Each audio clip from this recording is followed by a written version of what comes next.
Kaya si Sir Arik, iniritan. Kinausap ko ng masinsinan. Sir, baka naman. Utang ina, binigyan ako, baka naman. Diyan magaling si Sinyo eh. Diyan magaling si Sinyo, yung isang word, parang iiba-ibahin lang niya yung DN ng pagkakabanggit. Tapos magkakaroon siya ng panibagong meaning.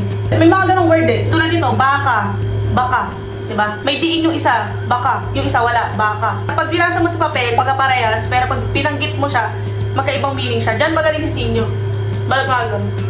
Sir, baka naman. Utang ina, binigyan ako, baka naman. Diba?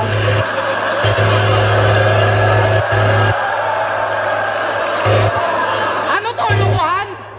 Di yata tayo nagkakaintindihan. Di ko yan gustong kalaban.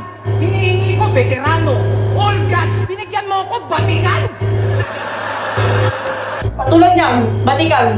Dalawang meaning ang pwede mong makuha sa batikan eh. Batikan na, batikan, veterano, yung professional na batikan. And batikan na batik-batik. Eh di ba kasi Shernan, meron siyang vitiligo. Binigyan mo ako, batikan. Double meaning yung batikan. Batikan na professional, tapos batikan na may vitiligo na batik-batik. Di ko yan gustong kalaban. Hinihingi ko, veterano.